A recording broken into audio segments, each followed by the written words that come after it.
What's up, guys? Hello?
Testing.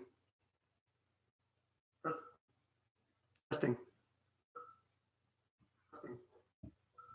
Testing.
What's going on, everybody? If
you guys have any questions, just throw them into the chat and we'll go ahead and go through them.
What's going on, everybody? If you guys have any questions, feel free to throw them into the chat.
So if you guys have any specific questions about the videos that I've uploaded as well, we can go over those.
Does anybody here have any specific questions?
Hey guys, feel free to ask any questions in the chat and we'll go ahead and answer them.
What's going on, everybody? Feel free to ask any questions in the chat.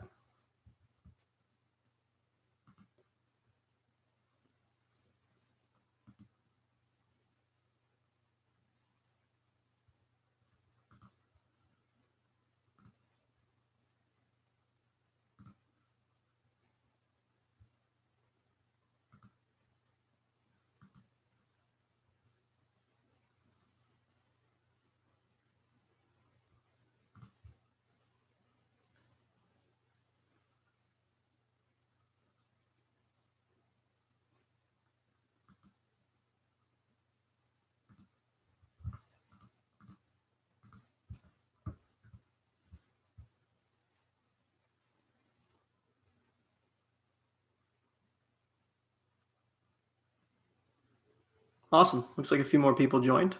Anybody who's new, go ahead and ask any questions in the chat and we'll go ahead and answer them.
Is there a specific topic anybody wants to know a little bit more about?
So, what was my first business? Oof, that's a good one.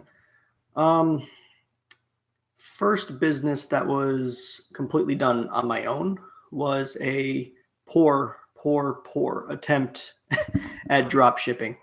Bought a course years and years and years ago. Went ahead and tried to start the whole business from scratch. Uh, I don't.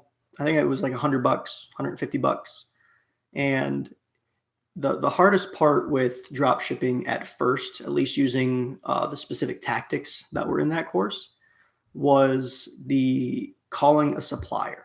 Now, nowadays you can get away without having to physically call a manufacturer to put up a bunch of stuff and get things ready to go. It is nice to have a supplier where you can feed them the stuff ahead of time so you can avoid stuff like the Chinese New Year where things drop off the face of the earth for about 3 days or about a month and a half. Um, but the biggest part for me was going ahead and contacting somebody. So my very first business actually failed, and I never got through. I built the website, hooked up the products, did the product research after like 3 months of stalling. Um, didn't look at the right type of things that I needed to. Um, didn't even attempt Facebook ads. It was an absolute mess. The very first time I started a business. However, since then, definitely started a few more that have gone on to be pretty nice as well. Some have been drop shipping, some are not. I kind of do a few things all over the place, whether it's software as a service, drop shipping, affiliate marketing, Facebook marketing, all the interesting stuff. But my focus has been the last few months or so has been software as a service. So I'm a hacker by trade, so I do a lot of the programming stuff. So building up software, um, stuff like Shopify, for example, would be more of a platform as a service, but that's something that you can build up on if you know how to code it. So first business failed, which isn't the unexpected, but persistence is key. And that's going to be the big difference between starting a business and completing one. Once you complete one, things tend to roll pretty quickly. New ideas start to come up, whether it failed or not, it doesn't matter. The point here is you want to get something started and rolling in one direction. Once you have it rolling in one direction, things tend to get a little bit easier. You start running into the same problems, which you already knew how to fix, so it speeds up the process. So eventually, you're going to hit to a point where you are going to be running into some roadblocks that are specific for that type of business. And depending on the business, it can vary, and what you're trying to do in that business, it can vary. But the biggest part is if you can eliminate all of the small roadblocks, which is where a lot of people get stuck, and you already have a solution for them, then that makes things much quicker. Like niche selection for drop shipping is a complicated process, but once you've done it 10, 15 times and you get an idea of what works and what doesn't, then it's no longer a complicated process. Your complicated process might be further on along trying to get suppliers later down the road. For software as a service, it might be trying to do something specific or get a specific look for this, or am I doing this in the most efficient way? Do things need to be in the correct order? Do I store it in a database? Do I cache it? It all depends on what you're trying to do. So overall, first business tends to be the failure, but it's not always the case. Sometimes people catch things pretty good right out of the get-go, and that tends to help. But it's all about the learning curve. Being an entrepreneur is something that you have to keep learning. It's never going to stop, whether it's learning a little bit more about this process space or a little bit more about marketing in general. It's just persistence, continuous learning, and problem solving. That's really what it comes down to.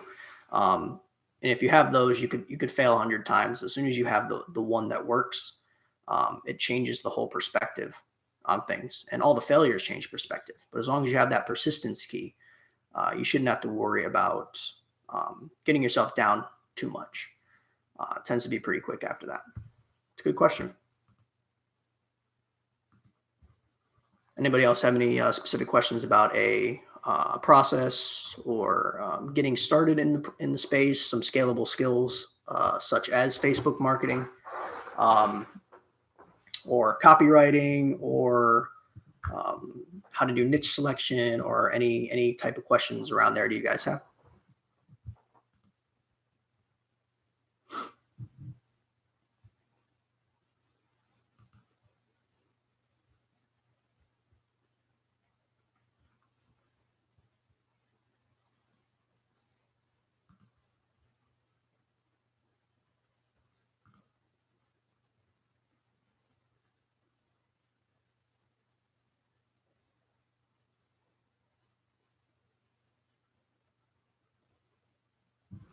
So, for those of you trying to start a business in general, one of the biggest aspects that you can do is starting to build, whether it's learning the skill set that you're trying to do or actually build something, regardless of what it is, try to push that into your daily routine.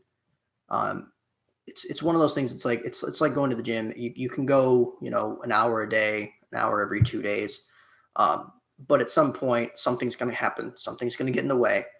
Um, but if you keep it as a daily regimen, it's always there. Whether it's bettering yourself or, like I said, working on a business for whatever it is, you'll start building that into your day. And once you have it in your day and it's consistent and you don't make excuses about it, be reasonable, of course. But once you've got that in your day, you'll start seeing things start rolling pretty quickly. More specifically, when you're looking at trying to expedite a little bit faster, that's when you can work on the weekends. Add a few hours at the end of the day. Um, Maybe by the time you get home from work and put in that hour, you're at 11 o'clock, midnight. Maybe 2 days a week, go to 2 in the morning, go to 3 in the morning. The goal is just try to push yourself further a little bit more, um, and try to get that project done. And again, when you're building out a project, no matter what that project is, try not to scope the whole thing out in one shot. Minimum viable product is what you're looking for. What do I absolutely need to launch? That's what you should be aiming for. And once you have that minimum viable product, you can always add in the additional features. But whatever the absolute minimum is, get it out the door. Because once you have it launched, you've got something tangible for yourself. You've got an asset that you can be building. Um, and that can snowball even further. Then maybe the feature that you had at first, it doesn't make sense, or the product that you wanted to sell, maybe you had 10 products. The first five were fine, but maybe something around the others didn't make sense after you started selling. Or maybe you're doing affiliate marketing where you have a blog that's doing reviews on something. Maybe that might be the case. Maybe your email marketing, maybe the type of niche that you're looking at might not be the right one that you were expecting it to be once you've actually got things rolling. But you didn't want to spend 9 months putting something together just to find out that it doesn't work. So get your minimum viable product out first, and that'll get things rolling for you.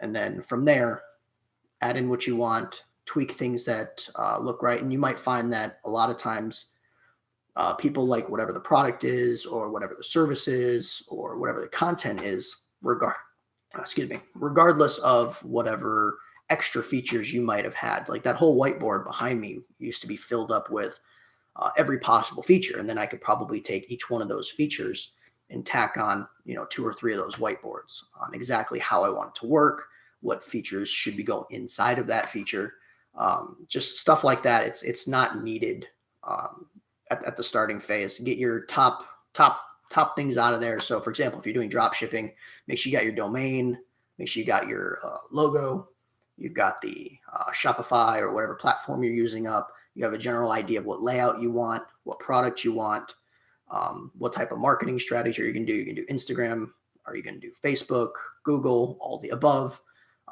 Get a generic high overview, and then hit the small steps as you go. Buy the domain, get the Shopify stuff, get your logo made or make it yourself, put the website together.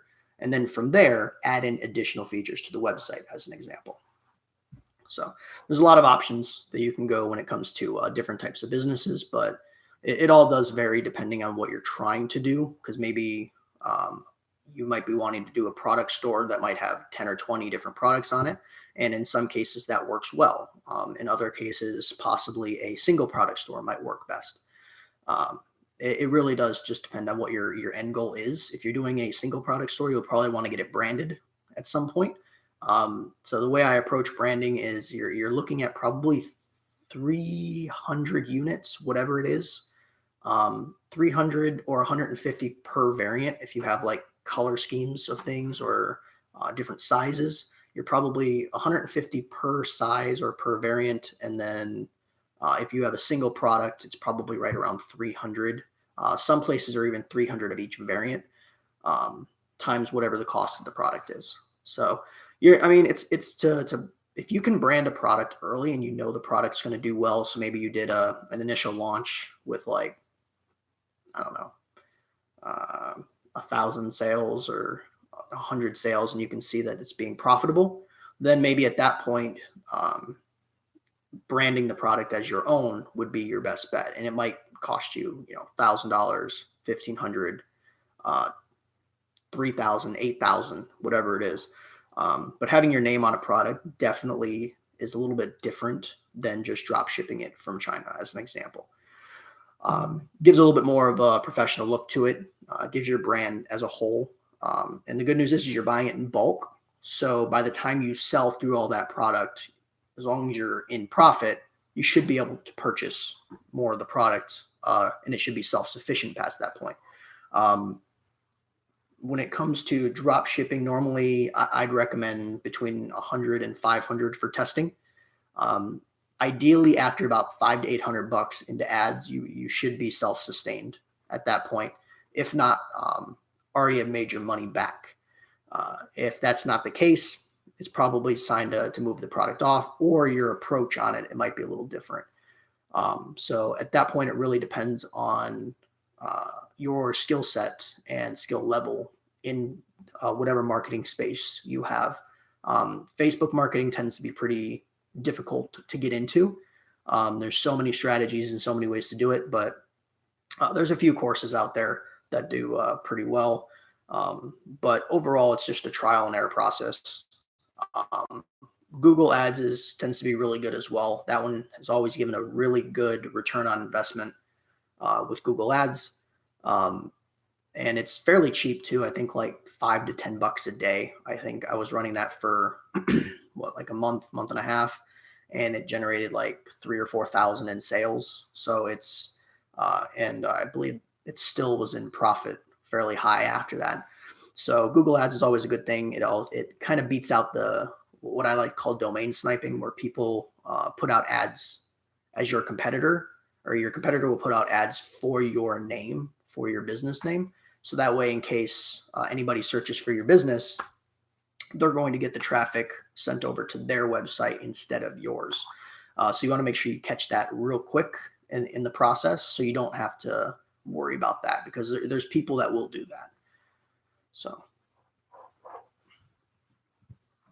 does anybody have any questions about any specific topic that they want to go over?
Don't be shy, anybody. Go ahead and ask any questions you guys want to talk about.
I guess we'll go ahead and call a stream here, guys. Thanks for viewing. I'll pop up another one of these in a little bit. Thanks.